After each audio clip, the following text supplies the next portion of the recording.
सोनी कुमारी जी हमरे एक और गीत बटे जात ही चलू। एक और गीत कर साथ करवाएं शुरुआत सोनी कुमारी जी अपन खूबसूरत आवाज कर साथ। और यह सिलसिला यह दौर अपन माटी अपन संस्कृति अपन प्रकृति अपन खूबसूरती हमरे कर जे गीत और संगीत है हमरे ओहे गीत कर संगे आज वाला कार्यक्रम कर एंजॉय करत ही। एक और गीत कर संगे आवत है सोनी कुमारी जी अपन खूबसूरत आवाज कर साथ। आइए सोनी जी अपनी आवाज के साथ।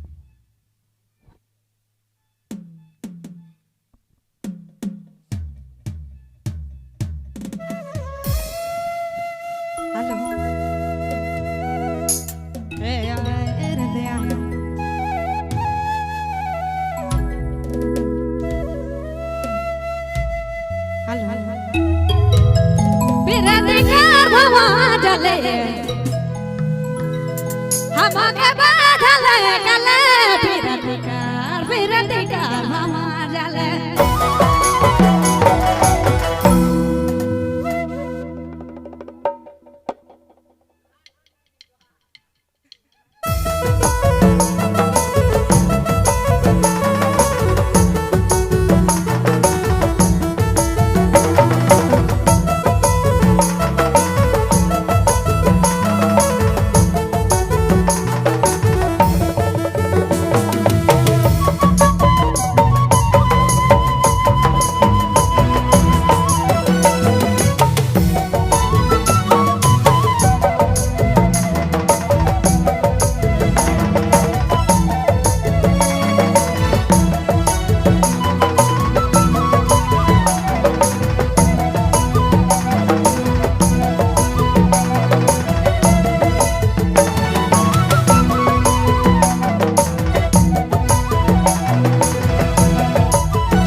YouTube चैनल की प्रस्तुति।